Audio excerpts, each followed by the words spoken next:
Bonjour à toutes et à tous et bienvenue pour une nouvelle vidéo qui n'est jamais sortie sur la chaîne, qui avait été tournée en août. Et justement, il se trouve qu'un des fichiers, en l'occurrence le premier, les 5 premières minutes, était erroné. Donc du coup, je n'ai jamais pu sortir cette vidéo, mais j'ai décidé de vous la ressortir, sachant que je me suis rendu compte qu'en fait, il n'y avait pas grand chose d'intéressant de toute façon que j'avais dit sur ces 10 premières minutes. J'avais simplement présenté la machine en elle-même, c'était un redémarrage de PC. Donc du coup, je vais vous montrer la suite de la vidéo. Et du coup, on va se retrouver directement au moment où j'accède au BIOS de la machine. Sur ce, bonne lecture et bon visionnage de la vidéo. N'hésitez pas à poster un commentaire si ça vous intéresse. Channel ID, on s'en fout pas mal. Serial ATA 2, internal PHY, IDE DMA transfer access, IDE HDD block mode. Voilà, onboard PCI device, init display first, add GP slot, 8 GP slot, anti-P USB, anti-P audio, oui, tout ça on veut tout garder. Onboard floppy write controller, non. Onboard serial port, ça faut laisser en auto. Onboard infrared port, no, il n'y en a pas. Voilà, donc ça, donc ça, ce sont des réglages que je m'amuse vite fait à remettre. Donc Power Management Max Saving. Ici, ouais, il faut bien le DPMS Support Enabled. On After Power Fail Form State. Donc en gros, ça veut dire qu'il reset le disque et la machine en elle-même comme elle était avant. C'est-à-dire que si la machine était déjà éteinte, elle reste éteinte, et si la machine était allumée, elle s'allume automatiquement. Voilà, donc c'est ce que je préfère. PS2 Keyboard Power On, Hotkey. Voilà, indiqué, Enabled. Donc tout ça, voilà. Je vous fais quand même le tour assez rapidement quand même, histoire que vous voyez... un petit peu le délire quand même. Resource Control by Auto. Donc en gros, LED Bright Setting. Alors est-ce qu'il y a une LED ou quelque chose sur la machine? Non, je ne vois rien à l'avant. Donc je ne sais pas ce qu'ils entendent par LED. Peut-être là-dessous? Attention, ouvrons cela. Non, il n'y a rien. D'ailleurs, cela me fait penser que j'ai oublié de rebrancher le ventilateur. Je vous retrouve dans 2 secondes. Voici, donc ma grosse connerie étant réparée, je vous invite à m'insulter de tous les noms dans les commentaires si ça vous fait plaisir, parce que c'est en effet, oui, j'ai un petit peu déconné sur ce coup-là. Alors du coup, on va se mettre à Noise Control 60 degrees. Alors du coup, je veux pas qu'il dépasse les 60 degrés. Je n'ai aucune idée de ce que ça va donner ce truc-là. Et LED Bright Setting, si on laisse à 0%, qu'est-ce que ça va changer? J'en ai aucune idée. 0 ou 100%, ça ne va peut-être pas changer grand chose. Donc visiblement on peut vraiment faire de l'overclock. C'est assez sympa ce délire là quand même. AGP voltage, on peut augmenter un petit peu le voltage. La RAM aussi, le CPU aussi, donc c'est vraiment une carte mère qui a tous les réglages en ce qui concerne l'overclock. Et visiblement il y a de quoi s'amuser un petit peu si jamais un jour j'ai le temps. Voilà, ça pourrait être assez marrant. Alors du coup ce que je vous propose c'est de redémarrer et de voir si jamais il y a un OS. Sachant que la machine a 2 Go de DDR préinstallés. Donc c'est-à-dire qu'il y a deux barrettes de RAM de 1 Go dedans. Et s'allume-t-il? À voir. Alors est-ce qu'il y a un paramètre que j'ai fait qui ne va pas? Je ne sais pas. C'est à voir. C'est à voir. Nous allons appuyer sur Reset et nous allons voir si quelque chose se passe. Quelque chose va-t-il se passer? Non, visiblement non. Il va falloir que je fasse un petit reset. Donc du coup que soit je débranche le cordon d'alim, mais je vais y aller un petit peu plus à la barbare. Je vais éteindre voilà, la machine et nous allons la rallumer sous vos yeux ébahis. Ou pas. Parce que là, en l'occurrence... Ah, voilà. Intéressant. Donc avons-nous ce qu'il faut? Voilà, donc du coup, ouais, c'est ça tout à fait. PC 3200, donc c'est de la DDR. DDR400, donc vraiment de la bonne RAM. Et sur quoi va-t-il démarrer? Oh, intéressant. C'est le logo de Windows Trust 4.5 si je ne m'abuse. Donc c'est assez intéressant de voir ceci sur une machine provenant des poubelles. Alors je précise que la LED du disque dur s'allume bien devant. Voici. Et nous avons le curseur de Windows Trust 4.5. Alors je suppose qu'il y a un mot de passe. Ça ne m'étonnerait pas du tout de leur part. Que se passe-t-il? Se passe-t-il quelque chose? Je n'ai pas l'impression.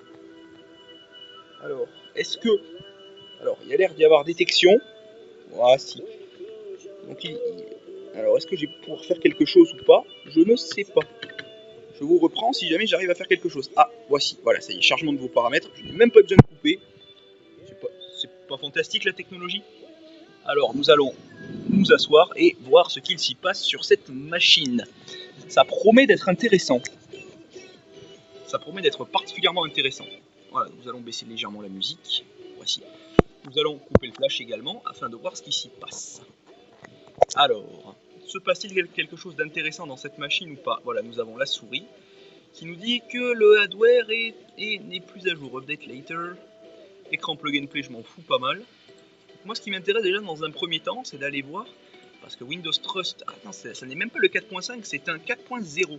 Donc c'était encore du XP à l'époque, parce que le Windows Trust 4.5, au cas où vous ne sauriez pas, était basé sur Windows Server 2003. Donc c'était très intéressant de voir ça dans une machine des poubelles mise à jour. Windows OE, bon, ça n'a pas l'air d'avoir été beaucoup modifié. Gestionnaire des périphériques.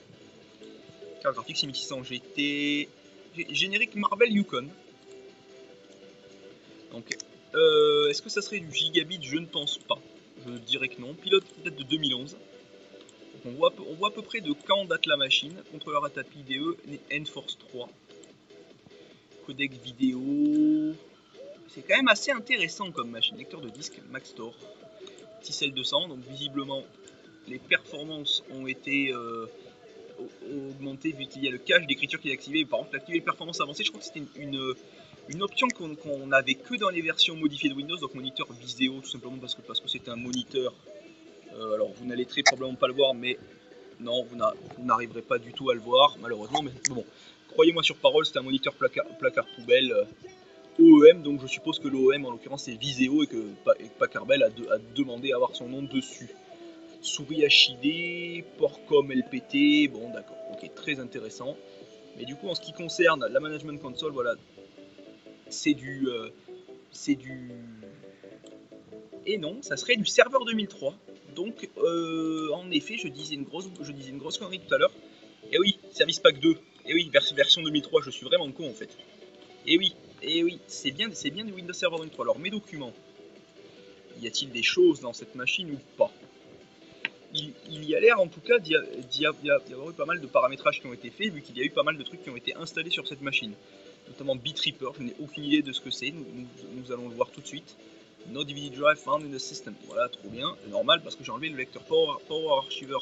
Ça c'est quelque chose que je connais, j'ai déjà utilisé, mais bon, c'est un logiciel assez éco plus, on va dire, c'est pas quelque chose de particulièrement intéressant.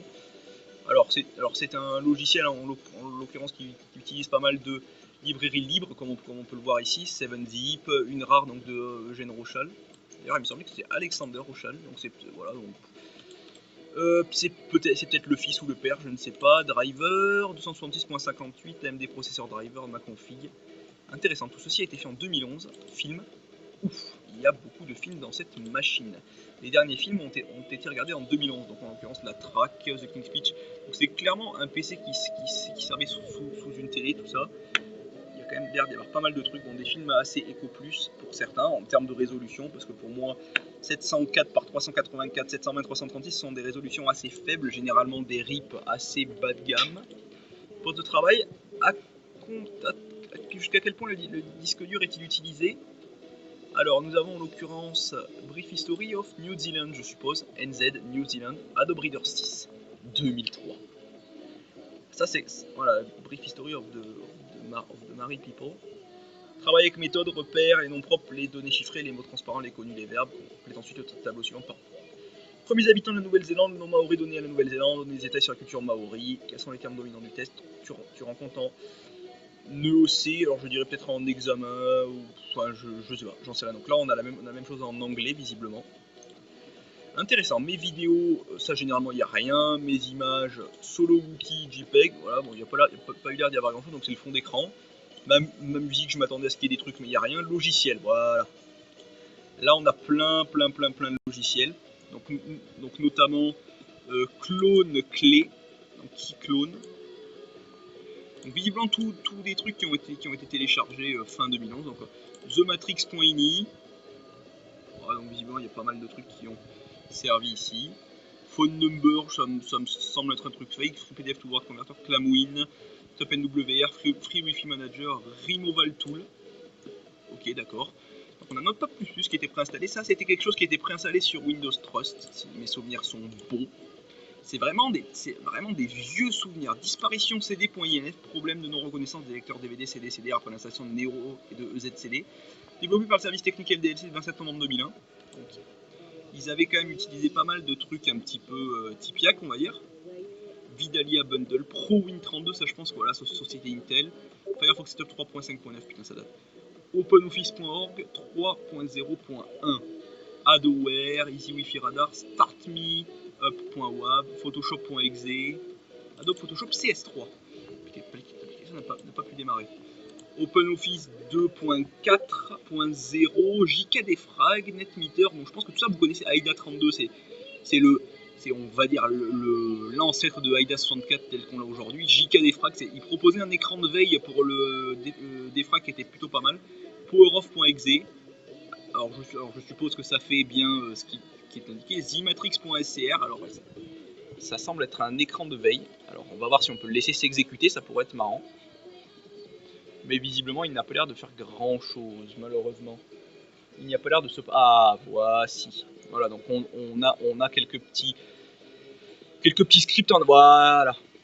Donc voilà, donc c'est un écran de veille assez banal. VLC 0.86. Alors sinon on a WGA, donc ça c'était pour le hack de Windows XP, généralement, qu'on utilise ce genre de truc, WAV. Bon, il y a quelques WAV un petit peu éco plus, notamment téléphone 1, téléphone 2, Message of Love, Ruby Tuesday, She's a Rainbow. Allons voir un petit peu ce qu'il y a plus bas. Unlocker TuneUp Utility 2010, thème XP. Ouf, putain, il y avait beaucoup de thèmes XP. Là, il y a vraiment des vieux souvenirs. Des vieux souvenirs de mon enfance. Parce que là, du coup, c'est hors focus, malheureusement. Voici, voilà. Réflexion XP, Lunar View, Falco XP.exe. Oh là là là là là. Tout ceci date beaucoup. Tout ceci, c'est purement et simplement mon enfance. C'était vraiment l'époque où j'utilise des thèmes pour XP. Style XP, il y a l'air d'en avoir quelques-uns encore ici. Ah, Tracked by H33T, ça sent le torrent, ça sent... J'ai pas encore remarqué, j'ai pas encore fait gaffe, j'ai pas vu de client torrent par ici. ProTrust 0509, boot.dos, Ghost, PQDI, Ghost 7.5.exe, complément. Alors visiblement des logiciels pour faire de la comment s'appelle, de la restauration. Norton Ghost 2003, intéressant. Donc on a même une clé ici visiblement. Voilà, donc on a même, voilà, donc du coup Office 2007, voilà, donc avec une clé. Alors pourquoi est-ce que la page est sombre comme ceci? J'en ai aucune idée. Me demandez pas. Ah non, c'est tout simplement parce que ça charge en fait. Donc est-ce que, donc je vais être honnête avec vous, je pense que c'est pas une version légale de Office 2007, mais bon, ça on s'en doute tous quand on a vu à propos d'eux. Donc il n'y avait même pas le Service Pack 3 sur cette installation. C'est quand même assez impressionnant. Bon, donc c'était vraiment quelque chose d'assez éco plus. Allons voir un petit peu plus bas, donc Microsoft Office 2007 Pro. Voilà, donc on a encore d'autres céréales. Voilà, bon, d'accord, ok. Donc ça c'est vraiment, ça c'est vraiment les. Alors BeClean, ça c'est une sacrée merde ce truc. C'est en fait un logiciel qui permet plus ou moins de faire du nettoyage à la con au démarrage de l'ordinateur, mais c'est plus ou moins de la merde. Je suis pas vraiment fan du truc. Thème, encore d'autres thèmes, Extreme XP, je crois l'avoir déjà vu tout à l'heure, Moonlight.exe aussi, PowerQuest Partition Magic 8. Il y avait quand même pas mal de software craqué là-dedans. Everest aussi, qui était le contemporain de AIDA 32, mais personnellement, la plupart des gens qui s'y connaissaient un petit peu préféraient AIDA 32, je sais pas pourquoi, mais bon. Backup, driver, donc ça on avait vu. Script, alors visiblement il y avait des scripts qui devaient être faits, mais ils ont jamais été faits. MyDBD Backup, bunus.avi. Alors donc est-ce que c'est un film? Je suppose que oui, donc du coup on va peut-être avoir une version très ancienne de VLC, voilà, à propos VLC 0.86.f. Donc en l'occurrence c'est un reportage, voilà, super. On s'en fout pas mal. Bunus, super. Alors, ouais. Je vous propose également, alors j'ai vu JDownloader, téléchargement JDownloader, le dossier est vide. Téléchargement tout court. Non merde, je voulais cliquer sur téléchargement. Voilà. Voilà. IEO Default Full America Euros 1 Avial Antivirus Personal Free Bitreaper Setup Firefox 4.0. Waouh, c'est upgrade. JDownloader Silverlight Starter français. Alors, qu'est-ce qu'était que ce truc? Code Stuff Starter Setup Wizard. Donc, du coup, nous allons très probablement l'installer. Qu'est-ce qu'était que cette application? Starter. Non. Alors visiblement c'est une application que je n'avais jamais vue auparavant, mais ça permet en gros de gérer ce qui démarre ou pas au démarrage, j'ai l'impression, il faut croire. Ça semble être assez cool, sachant que bon, en même temps c'est une machine qui a l'air d'avoir pas mal de RAM quand même dedans. Donc je vois pas vraiment l'intérêt, mais pourquoi pas, disque local C, bin. Config MSI, document and setting, administrateur, bureau. DW Helper, voilà, donc ça c'était probablement une extension Firefox qui avait été préinstallée, Download Helper, All User. HP Universal Print Driver, ok, d'accord, ils avaient très probablement une imprimante HP, MSO Cache, Nvidia, Display Driver 266, WinXP International, Setup.exe. Il y avait le Physics qui était là, mais je crois que le Physics c'était que très expérimental sur Windows XP. Peut-être que je raconte n'importe quoi, j'espère que oui. Windows, ouais, donc là il y a quand même pas mal de trucs à la con, notamment de Nero, qui se trouve dans le dossier système. Bon, ça, Realtek c'est normal, mais après, tout ce qui est ici me semble ok. Program Files, donc 7-zip, très probablement une version assez ancienne. On va voir ça tout de suite. Une bêta peut-être. 4.65, waouh. Sachant que la version 9.2, qui est une version stable, il y a la 16.04 aussi qui est considérée comme étant stable, mais la 9.20 est tout aussi stable. Donc là, on a vraiment un menu ici qui est particulièrement important. Donc analyse avec Adobe, soumettre avec Traitoire, Power Archiver, Avira, Windows Trust, TuneUp Shredder, Unlocker. Donc ça, il y a quand même énormément de trucs. 3 filters Adobe, Acrobat 6, Clamwin. Wow, il y a quand même plein de trucs là-dedans. Microsoft Visual Studio 8. HP, install, tout ça c'est vraiment mon enfant. Donc là-bas, Soft Adware, Lavalis, Everest, wow, tout ça, ça date quand même. Oh là là, Internet Explorer, j'espère que c'est au moins la version 8. Oui, 8.0 6001, trop bien. Microsoft Office 2007, donc du coup, comme on l'a vu, Office 12. Nous avons Windows Internet Explorer qui se lance ici. Bon, je pense qu'il ne doit pas y avoir grand chose dedans. Faut croire que non, paramètres d'affichage de compatibilité, il n'y a pas l'air d'y avoir grand chose du tout qui s'affiche, malgré que Google soit quand même par défaut, donc il a peut-être été au moins ouvert une fois, ou alors, je ne sais plus, mais je crois que c'était peut-être quelque chose qu'on pouvait proposer de faire automatiquement avec Windows Trust. Je crois que Google était paramétré par défaut. Bon, uTorrent, une vieille version. Ce programme is freeware, if you paid it, you have been scammed. Oui, bah ça en effet, oui, il y a des gens qui payent pour uTorrent qui se font bien avoir. Donc je vous propose voilà, de voir ici s'il y avait des torrents, pas uTorrent 1.8.2. Ça date tout ça. Et c'était l'époque où uTorrent était vraiment un bon logiciel et que c'était pas trop de la merde. Alors là on a tout le Nero 7. Donc je sais pas, on va ouvrir par exemple Nero Home. Voici. Si ça vous apporte quelque chose ou pas, j'en ai aucune idée, mais visiblement ça n'a jamais été ouvert. Continuer. On s'en fout, voilà, donc ça c'est quelque chose dont on se fout pas mal, voilà, continuer. Donc visiblement ça a l'air d'être un media center. Voici. Voilà, bon, ça on va pouvoir le laisser dans un coin sur le côté. Nous allons également pouvoir voir alors il y avait aussi une version de Java, j'ai cru qu'il avait été installé, Java 6. mise à jour 7, donc c'est quand même assez obsolète. JDownloader, est-ce qu'il y a des trucs qui étaient utilisés avec JDownloader? Je ne pense pas. Clamwin, du coup je voulais vous montrer tout à l'heure, c'est un antivirus assez libre, du coup c'est un antivirus libre, qui est apparu il y a très longtemps et qui est très utilisé sur Linux. Voilà, donc là nous avons JDownloader qui est absolument vide. Alors est-ce que l'ordinateur a été nettoyé? Je n'en ai aucune idée, je n'ai pas l'impression. Là ça va lui dans la zone de notification comme plus application. Installation réussie avec succès, oui d'accord, bon, ça vous m'en foutez. Qu'est-ce que je voulais vous montrer également aussi? Alors nous avons également Morgan Stream Switcher. Qu'est-ce qu'est ce logiciel? Ça serait assez intéressant de voir. Et erreur du chargement de la page. Alors, oh, c'est une version qui était skinnée de Firefox, version 4.0.1, avec le vieux logo Google là-bas. Très intéressant tout ça. Alors ça, mes documents, on a déjà vu. OpenOffice 3, Mozilla Thunderbird. Alors très honnêtement, j'ouvre un petit peu tout là-dedans. Alors j'ai l'impression que Thunderbird n'a jamais servi non plus. C'est assez bizarre. Donc nous allons annuler ceci, quitter. Alors qu'est-ce qui a servi dans cette machine en fait? Clamwin, j'espère qu'il a quand même bien servi à un moment donné. Like to update now. Alors voilà, donc vous pouvez voir un petit peu l'interface rudimentaire que Clamwin avait à l'époque. Donc en l'occurrence, c'est la version 0.97.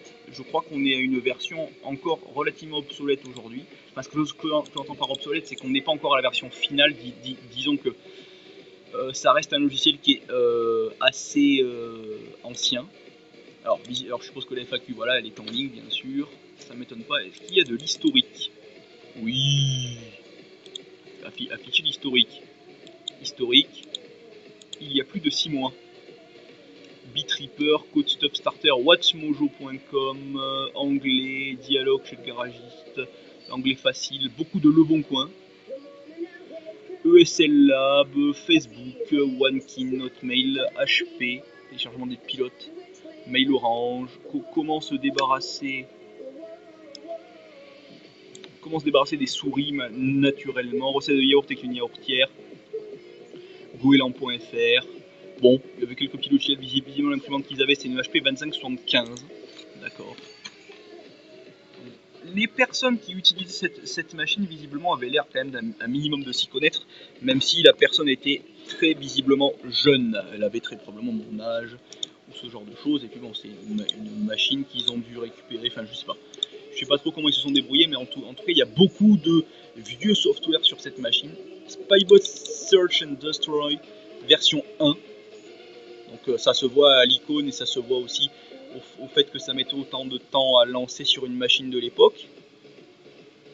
Parce que la machine a l'air d'être quand même relativement réactive, je trouve. Le fait d'éliminer les mouchards publicitaires et utilitaires peut entraîner une interdiction de poursuivre l'utilisation de leur programme haut, utilisé contre la licence, d'accord. Spybot 1.6.2 à propos, dernière mise à jour des détections. Voilà. Est-ce qu'il y a eu déjà des trucs qui ont été... Alors la vaccination, je m'en fous pas mal. Mise à jour, je m'en fous pas mal aussi. Dons, oui, il y avait un bouton pour faire des dons à l'époque, c'était assez bizarre. Voilà, donc sauvegarde, on s'en foutait, vaccination, donc voilà, donc c'était surtout cet onglet là en fait qui était utile, on cliquait sur vérifier tout en haut, et puis l'ordinateur était scanné. Ani DVD, logiciel, aucun lecteur DVD détecté, d'accord, trop bien. Avira Antivirus Control Center, donc il y a l'air d'y avoir plusieurs antivirus qui sont installés à la fois sur cette machine. Super copié, Adware. D'ailleurs ça c'est l'icône de Windows Vista en ce qui concerne le son.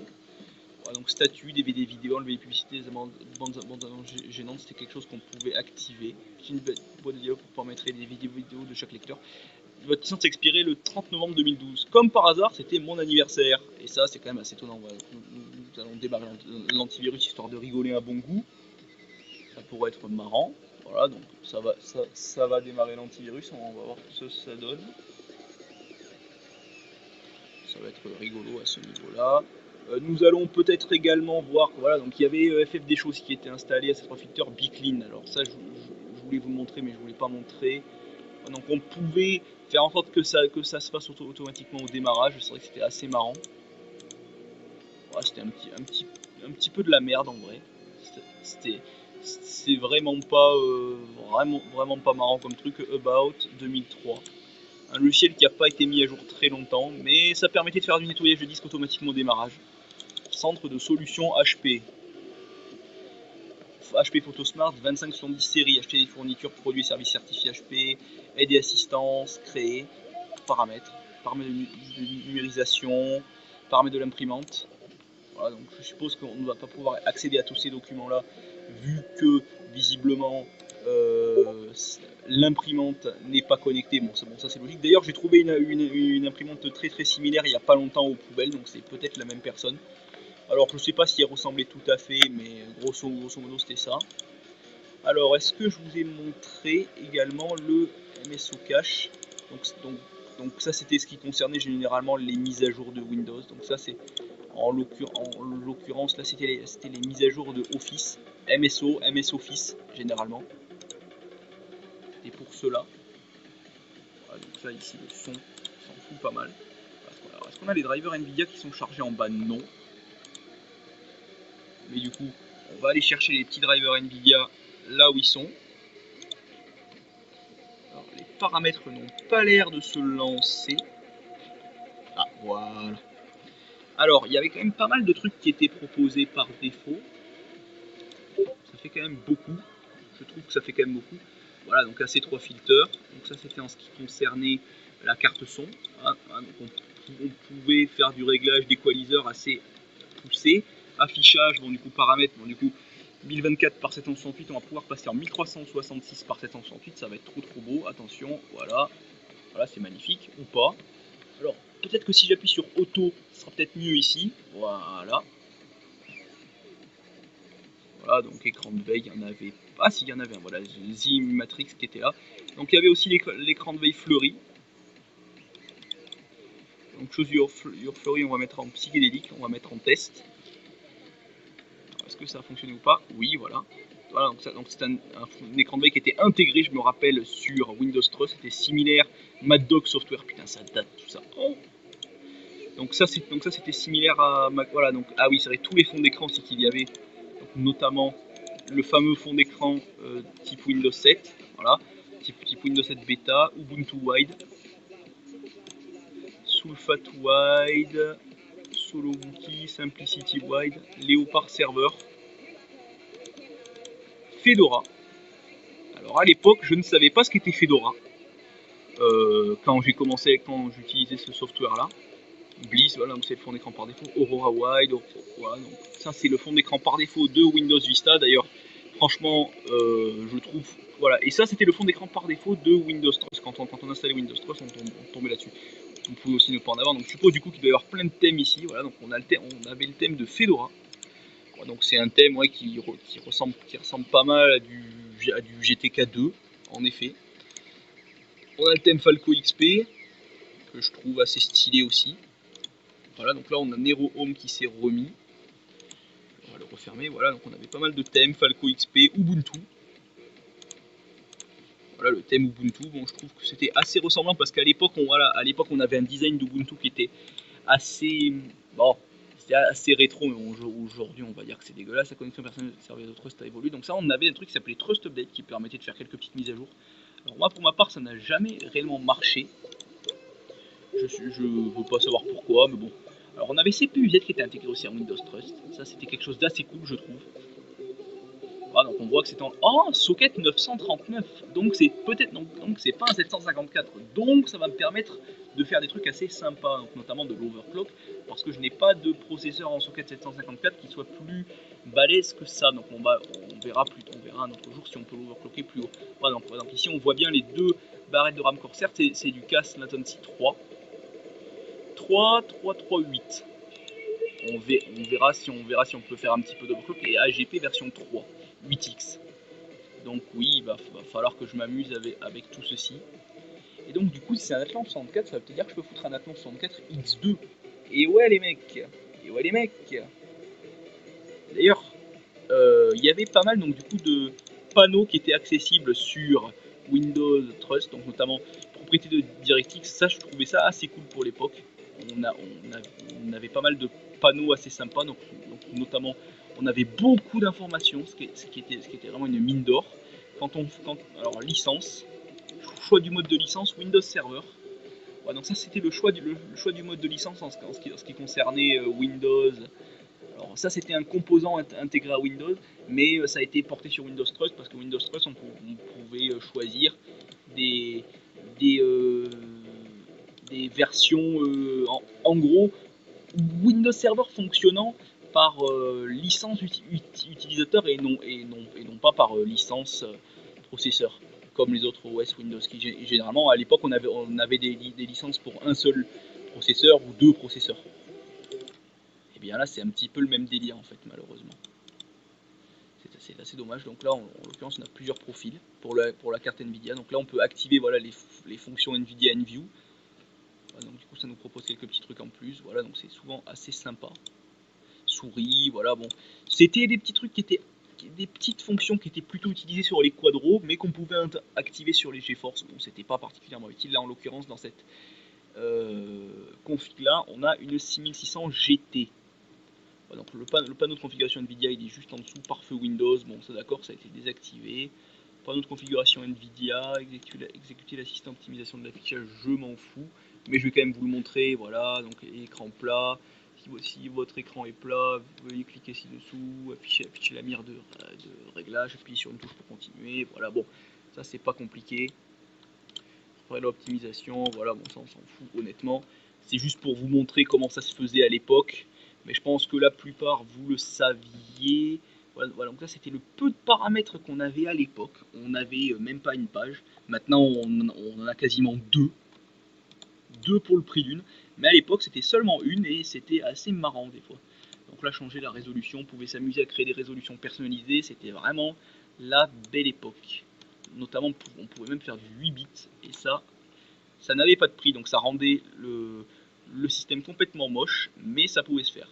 Voilà, donc oui, on peut rendre notre OS absolument dégueulasse, donc notamment le fond d'écran qui du coup maintenant est plutôt moche, tous les icônes aussi c'est assez dégueulasse, voilà bon.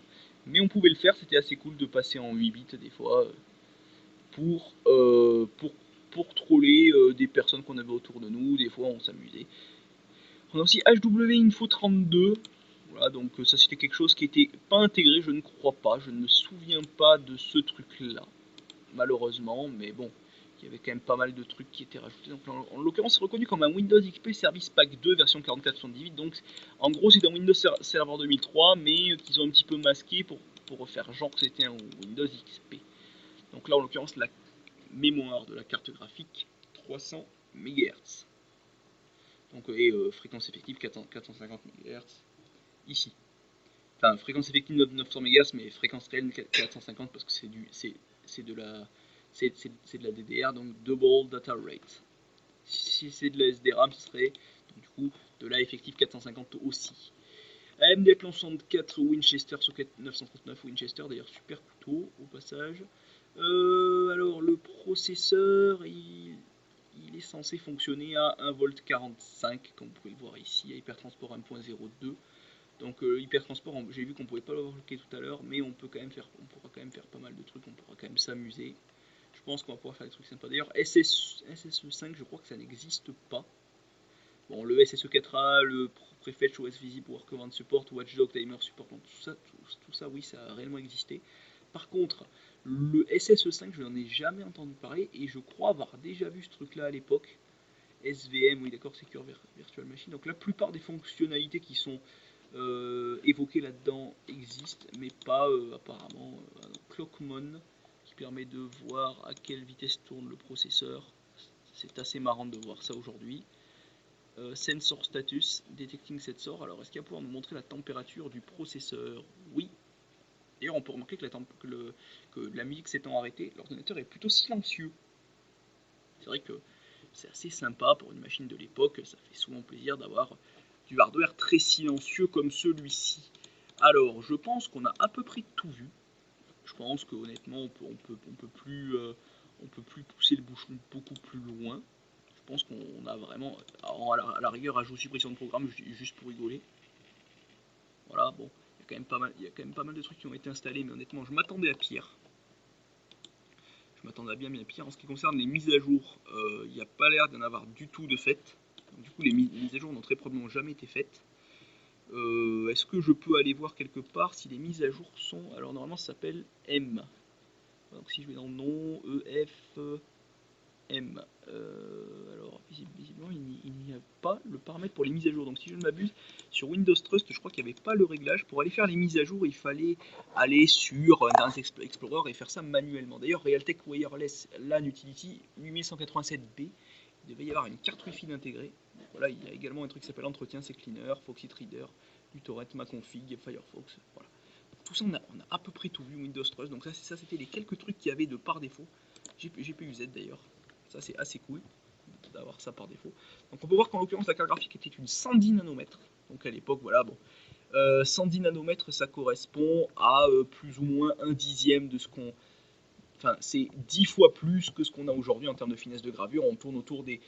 Pour les dernières cartes graphiques, donc bon, déjà les Nvidia Pascal, on est sur du 12 nanomètres si je ne m'abuse, ou du 16, je sais plus. Oui, voilà, c'était ça, 16 pour la plupart des Pascal et 12, je crois, pour les 1050 et 1050 Ti. Et en ce qui concerne les cartes graphiques plus récentes, je crois qu'on les AMD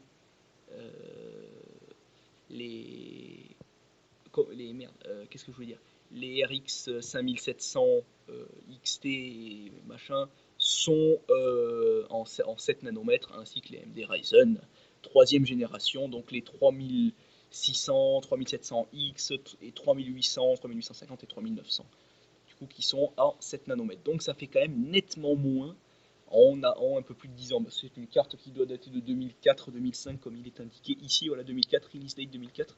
Mais le die était aussi assez petit en fait, 150 mm, c'est pas énorme. 143 millions de transistors, c'est pas énorme non plus. C'était l'époque où la loi de Moore était réellement très très présente. Donc là, sensor 43 degrés, PCB température 30 degrés, fan speed 100%. Alors est-ce que si je bloque le ventilateur, est-ce que ça va se monitorer ou pas? Mes doigts en sueur. Voilà, donc est-ce que ça va se monitorer ou pas? Est-ce que la température va augmenter? Peut-être que oui, peut-être que non, peut-être que oui, peut-être que non, voilà, c'est 44. Et la température commence à monter un petit peu. Ça pourrait être assez marrant, voilà, 45. Voilà, bon, ça monte assez lentement, mais je pense que vous avez un petit peu compris le délire. D'ailleurs, je vais voir si je peux pas carrément débrancher le ventilateur, ça sera plus marrant. Bon, ça s'appelle un petit peu être fou de faire ça quand la machine est en route, mais bon, c'est quand même assez rigolo de le faire, donc des fois, pourquoi pas. J'ai pas eu température, 48 degrés, voilà, et on ne fait que monter. Bon, à la rigueur, on s'en fout un petit peu, c'est pas très grave. Donc sur ce, je pense qu'on a à peu près tout vu. Du coup, on va éteindre la machine. Vous voyez, du coup, c'est particulièrement moche. Et voilà, donc, du coup, Windows Trust, pour vos yeux ébahis, c'est vraiment un système que je connaissais comme ma poche à l'époque, que je n'ai pas utilisé pendant des années. Mais du coup, je vous dis salut à tous, et à la prochaine, nous allons remettre le flash. Et nous allons parler d'un dernier truc, le fait que l'on puisse mettre jusqu'à 3 ventilateurs dans un châssis aussi petit. Là, il y a encore un connecteur 4 pins. Donc tous les connecteurs, visiblement, ce sont des 4 pins PWM pour les ventilateurs. Il y en avait un autre là-bas aussi, de l'autre côté. Mais le ventilateur, je crois que ça n'était qu'un 3 pins, parce que c'est le ventilateur du chipset. Donc du coup, vous voyez ici le chipset, mais vous ne voyez pas ce qui est le ventilateur. Donc voilà, donc ah non, je dis des conneries encore. Et non, je ne dis pas de conneries, c'est bien encore une fois un 4 pins ici. Est-ce que vous allez réussir à voir ou pas? Je ne sais pas. Voici, voilà, donc c'est un 4 pins. Cette caméra est particulièrement excellente pour faire ce genre de mode macro. Donc là, la luminosité est particulièrement forte avec le flash, mais vous pouvez voir quand même que c'est du 4 pins. Donc vous avez 3 ports PWM sur cette carte mère. Bah du coup sur ce, je vous dis salut à tous et à la prochaine, et si jamais vous avez des questions ou quoi que ce soit, si jamais vous êtes arrivé aussi loin, n'hésitez pas à me parler en commentaire, n'hésitez pas à dire ce que vous pensez de cette vidéo, et salut à tous, bye bye.